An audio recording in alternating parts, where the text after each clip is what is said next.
मेरो भिडियोसम्म चाहिँ हजुरहरू कसरी आइपुग्नु भयो मलाई त्यो थाहा भएन होइन, तर आइपुग्नु भएको छ भने भिडियो चाहिँ अन्तिमसम्म हेरिदिनु होला।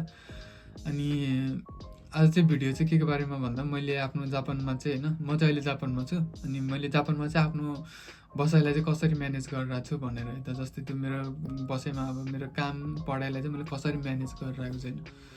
सो अब म जापान आइसकेको चाहिँ अब 2 वर्ष भइसक्यो अनि अहिले चाहिँ म कलेजमा छु, यहाँ चाहिँ सेन्मन गएको भन्छ होइन, कलेजमा छु।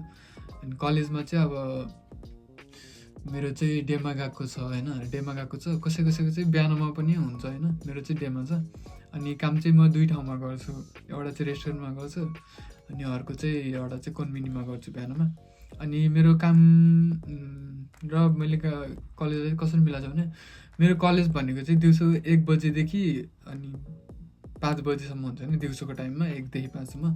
अनि मेरो रेस्टुरेन्टको काम भनेको चाहिँ 6 बजीदेखि स्टार्ट हुन्छ, 6 बजेबाट बेलुकाको 11 बजीसम्म 12 बजीसम्म, त्यो एक्ज्याक्ट थाहा हुँदैन होइन, लगभग त्यही 11-12 बजीसम्म हुन्छ।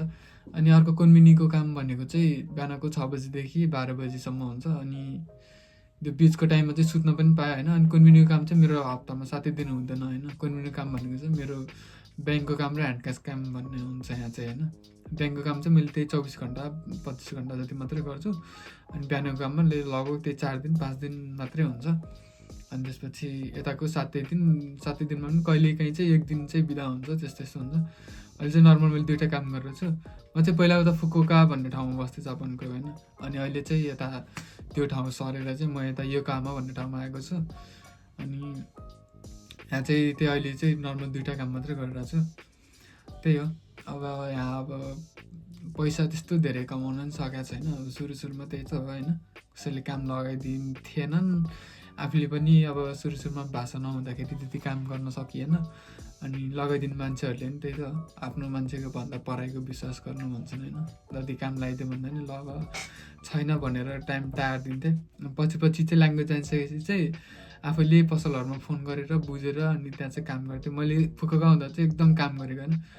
सुरुमा लगभग 1 वर्ष जति चाहिँ एउटै मात्र काम गरेँ, आफूलाई बस्न खान भयो। अनि त्यसपछि लगभग 2-3टासम्म काम गर्थेँ मैले फुकुओकामा हुँदा चाहिँ। त्यो काम गरेको पैसा चाहिँ मैले यहीँ यो कलेज आउँदाखेरि यतापट्टिको 1 वर्षको तिर्न, त्यहीँको अनि गएको स्कुलको फी तिर्नलाई मात्रै पुऱ्याएँ होइन, घरमा पैसा पठाउन चाहिँ सकेन। अब त्यहाँ अलिअलि काम पाए जस्तो भएको थियो। फेरि अब यता सरेर यता आएको अनि यता चाहिँ फेरि अब भर्खर सुरु गर्न लागेको 2टा काम चाहिँ। अनि अब यहाँ चाहिँ कस्तो हुन्छ हेर्दै जाऊँ। मेरो अब चाहिँ म भ्लग चाहिँ रेगुलर पोस्ट गर्छु होइन। अनि कामहरू के कस्तो यताउति सबै अब बिस्तारै हुँदै जान्छ जस्तो लाग्छ। अनि भ्लगहरूमा पनि म भन्दै जान्छु के हुन्छ कस्तो हुन्छ होइन। सो त्यही नै हो। अनि अब मैले चाहिँ अदर एक्टिभिटिजहरू चाहिँ के त्यस्तो अहिलेसम्म चाहिँ केही गरेको छैन। अनि मलाई मनपर्ने कुराहरू होइन, अब जस्तै यत्तिकै रमाइलो मैले चाहिँ जस्तो रुममा चाहिँ होइन यति के गरौँ यत्तिकै खाली बसेको बेलामा, अहिले काम नभएको बेलामा होइन, यति झ्याउ लागिरहेको हुन्छ। अनि त्यसपछि मैले चाहिँ के गरौँ भनेर मैले खुर्सानी रोपेको थिएँ होइन। खुर्सानी उमारेको अहिले रोप्ने बेला चाहिँ भएको छैन। मैले मम्मीलाई सोधेको है, अहिले बेला भएन कहाँ अहिले हुन्छ भनेर भन्नुभयो। मैले खुर्सानीको बेर्ना पनि सारेको छु, तपाईँहरूलाई देखाउँछु म होइन। जस्तै weight a minute okay. So guys खुर्सानी चाहिँ अब यहाँ छ होइन। अनि अब खुर्सानी चाहिँ त्यहाँ छ। अनि त्यसपछि यसलाई म यहाँबाट निकाल्छु। अनि यो खुर्सानी चाहिँ यहाँ छ। मैले जस्ट अहिले भर्खर पानी हालेको थिएँ होइन। अनि यो खुर्सानी चाहिँ यत्रो भएको छ। मैले मम्मीलाई सोधेको, मम्मीले चाहिँ अनि अहिले किन बेला भएन अहिले ठुलो हुन दे भनेर भन्नुभयो मैले अर्कोमा सार्नको लागि। अनि यो चाहिँ पुरै बाक्लो थियो क्या, मैले त्यो निकालेर पातलो बनाएको। तर यो जुन जस्ट यो तलपट्टि खसेको छ नि, योहरू चाहिँ के भयो भन्दा मैले चाहिँ 1 दिन पानी हालेको धेरै भयो होइन, पानी लचप्पै भएको थियो। अनि मैले चाहिँ बाहिर राखिदिएको। अनि पछि भित्र लिएर आउनु बिर्सिएछ। पछि बेलुका त भयो केले काटिदिएछ हेर्नु सबै ठ्याक्कै फेदामै काटिदियो क्या है, ठ्याक्कै फेदामा काटिदिएछ। यहाँ ठ्याक्कै क्यामेरामा देखाइदिएँ, ठ्याक्कै फेदामा काटेर सब अझ पातलो बनाइदिएछ। केही भएन, मलाई पातलो बनाउनु थियो। तर अब चाहिँ म बाहिर राख्दिनँ होइन, भित्रै राख्छु। बाहिर राख्यो भने केले खाइदिँदो रहेछ। सो यसलाई चाहिँ अहिले भर पानी हालिदिइसक्यो मैले, धेरै पानी हाल्नु पर्दैन फेरि पहिला जस्तो लाचप्पै हुन्छ। यो खुर्सानी चाहिँ ठुलो भएपछि अर्को एउटा भाँडामा चाहिँ माटो हालेर अनि त्यसमा चाहिँ बनाउँछु भन्ने सोच्छु। यो खै अब भएको त यत्रो भइसक्यो, अलिक ठुलो चाहिँ भएको छैन, अलिक पाक्लो भएर हो कि है। एकचोटि फेरि मम्मीलाई कल गरेर सोधेर गर्नुपर्छ। यो चाहिँ यही हो होइन। अब बिस्तारै यसको उमारेर फलाएको भिडियो पनि म बनाउँछु। अनि मैले कसरी फलाएँ के गरेँ सब भिडियोमा बिस्तारै भन्छु होइन, यही हो। अनि यो चाहिँ अब यहाँले 4 फुट छ, अब यस्तै त हो गाइस होइन। जापानमा बसेपछि कहिले काहीँ झ्याउ लाग्छ। अनि अहिले चाहिँ म यहाँ चिया बनाएर देखाउँछु। मैले चाहिँ चिया कसरी बनाउँछु, तपाईँहरू दङ्ग पर्नुहुन्छ है त। चिया बनाएको भिडियो नि हेर्नलाई त just weight a minute. So guys मैले चाहिँ चिया बनाउन लागेको। अब चिया मैले कसरी बनाउँछु हेर्नु त। सो चिया बनाउनुभन्दा पहिला यो ताउके, तर यो पछाडि म जस्तै कालो भइसकेको छ होइन, तर केही भएन। यो ताउके म यहाँ बसाल्छु अनि त्यसपछि गएर म लिएर आउँछु यहाँबाट बुबु। यो चाहिँ मैले चाहिँ यो होक्काइदोको चाहिँ युज गर्छु ल, यतापट्टि होला होक्काइदोको चाहिँ युज गर्छु होइन। होक्काइदो भन्नेवालाको चाहिँ बुबु युज गर्छु दुध। अनि त्यसपछि म पहिला यो काँचै हुन्छ नि त, सो यसलाई म आगो बसालेर यस्तो गर्छु। यो दुध तातिन्जेल चाहिँ म चाहिँ होइन के गर्छु भन्दाखेरि मैले यो मरिच हाल्छु होइन। तर मरिच चाहिँ कस्तो छ भने मसँग चाहिँ होइन, मरिच गेडावाला छ, मसँग धुलोवाला छैन। मलाई चाहिँ अलिकति पिरो पिरो बनाएर चिया खान मन लाग्छ। अनि त्यसपछि यो बनाउनको लागि चाहिँ के भने त्यो पिन्नको लागि चाहिँ अब मिक्सरमा हाल्यो भने यति 4-5वटा गेडा कहाँ जान्छ होइन।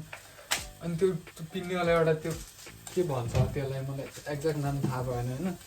तर त्यो लिएर आउनु भनेको भन्दा कति टाइम गइसक्यो, लिएर आएको चाहिँ छैन कि। अनि मैले चाहिँ यसलाई चाहिँ कसरी पिन्छु भन्दाखेरि चाहिँ अलिकति डङ डेङ डुङ डुङ आउन सक्छ होइन।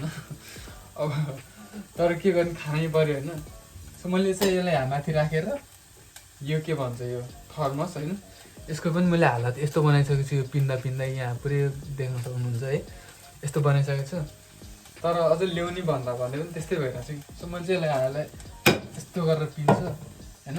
अनि पिन्दाखेरि चाहिँ यहाँ कस्तो हुन्छ भन्दाखेरि यहाँनिर तपाईँले देख्नु भएको कि छैन होइन, यस्तो हल्का कच्चाक्का मात्र बनाउँछु कि होइन। अनि कच्चाक्का मात्र बनाउँछु अनि कच्चाक्का मात्र बनाइदिन्छु। अनि त्यहाँ पनि पिन्छु मैले चाहिँ होइन। अलिकति साउन्ड आउँछ तर एकछिन मात्रै हो जस्तो लाग्यो। कसैले कम्प्लेन चाहिँ नपरिदियोस्, यस्तो गर्छु। पिनेर चाहिँ यस्तो बनाइसकेको छु हेरौँ क्या चिज। हल्का हल्का यसलाई 2 फक्लेटा मात्र भयो भने यसको स्वाद आउने मात्र भयो भने हुन्छ कि होइन। त्यसलाई मैले हालिदिएँ। अब चाहियो हामीलाई चिया मसला।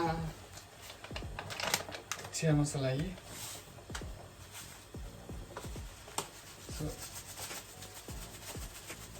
यसरी चिया मसला हालौँ। चिया मसला हालिसकेपछि चिनी हाल्नुपर्छ अरे। मैले पनि सिक्दैछु भर्खरै। म चाहिँ चियामा चाहिँ चिनी चाहिँ अलिकति बढी खान्छु होइन। तर यहाँ भन्दा उम्लिएर जानलाई म हल्का पहिला ग्यास सानो बनाउँछु अनि चिनी हाल्छु है त गाइस। चिनी हाल्छु। चिनी मेन छुटाउनै नपर्ने कुरा चियामा भनेको चाहिँ गाइजहरू भुलेर नबिर्सिनु, यो हो कि यो के हो, यसलाई के भन्छ थाहा? यसलाई भन्छ के भन्छ यसलाई, अदुवा भन्छ। जस्ट यो चाहिँ हल्का थोरै भयो भने हाल्यो भने चाहिँ हल्का मिठो हुन्छ। सो मैले चाहिँ यहाँ चिया चाहिँ यस्तो बनाइसकेको छु गाइस होइन। कस्तो बनाएको छु भन्दाखेरि यस्तो भइसकेको छ। चिया हानेर यस्तो भइसकेको छ। हेर्दै खाम लाग्यो होइन चियाहरू, चिया हेर्दै खाम लाग्यो नि होइन। यस्तो मिठो चिया बनाउँथेँ कि मैले होइन, टक्क लागेर। आहा चियाको बास्नाले नै मलाई अहिले यही भाँडैबाट खाम जस्तो भइसक्यो गाइस होइन। यो त मैले पुरै बुबु चला जस्तो हो, त्यो दुध चला जस्तो केही छैन। घरमा पहिला भैँसी पाल्दाखेरि मैले यसरी नै चलाउँथेँ। ओके वाउ, चियाको भाँडा त पाएँ गाइस। मैले बिहान कफी खाएको थिएँ, जहाँ थियो त्यो टेबलमै छोडिदिएछु कि मैले होइन। चिया र कफी यत्तिकै छ, मैले कफी हल्का पखाल्नु पऱ्यो। आइएम सरी गाइस, तर यस्तै हो होइन। यति बेलासम्म चिया पनि टक्क पाकिसक्छ। अनि त्यसपछि गएर ग्यास टक्क मार्ने अनि यो चियालाई हाल्ने तरिका चाहिँ यस्तो गर्ने होइन। अनि टक्क यहाँबाट सरर हाल्ने। हालिसकेपछि चाहिँ के हुन्छ भन्दाखेरि यो ठाउँ चाहिँ अलिकति साइडमा पोखिन्छ कि यो छ नि, यहाँ हेर्न सक्नुहुन्छ। यो चियाको चाहिँ अलिकति साइडमा चाहिँ यो तल पोखिन्छ। पोखिए पनि यसलाई हल्का एकछिन यतापट्टि साइडमा राखिदिने। राखिसकेपछि यहाँ यति धेरै हुन्छ, यसलाई चाहिँ अहिले टक्क लगाएर के गर्नुपर्छ भन्दाखेरि यस्तै पोछा हान्नुपर्छ कि पोछा हानौँ अहिले पछि। र अहिलेलाई चाहिँ पहिला चिया खाऊँ अनि बल्ल एनर्जी आउँछ। बिकज के भन्छ चियाले चाहिँ एकदम एनर्जी दिन्छ कि होइन। सो चिया खाऊँ अनि आजको लागि चाहिँ भ्लग एन्ड गरौँ होइन। यस्तै अब अरू भने त्यस्तै हो। अब लगभग रेगुलरली भिडियो आइराखेको हुन्छ, हप्ताको कहिले 2-3टा नै हुनसक्छ, कहिले हप्ताको 7वटा नै हुनसक्छ होइन। म जति फ्री हुन्छु म त्यति भिडियो बनाउँछु, मलाई जे मन लाग्छ म त्यही भिडियो बनाउँछु। मैले के गरेर छु, मैले के आएर छु, म कहाँ जान्छु, के गर्छु, सब भिडियो बनाउँछु। जस्तो तपाईँहरूले हेरिदिनुहोस्, हेरिदिनु पऱ्यो होइन। अनि लाइक सब्सक्राइब चाहिँ ट्याङ ट्याङ हानिदिनु पऱ्यो। अनि त्यही हो, आजको लागि चाहिँ यति नै बाई। र अहिले मैले बनाएको मिठो चिया चाहिँ एकचोटि 2जना मिलेर टक्क तपाईँ त्यहाँ चिया बनाउनु, म यहाँ चेस गर्छु। भिडियोहरू रोकेर राख्नु, अनि त्यसपछि चिया बनिसक्यो ट्याक्क चिया कपमा हालिसकेपछि एकचोटि मसँग यसरी चेस गर्नु। अनि बाई बाई।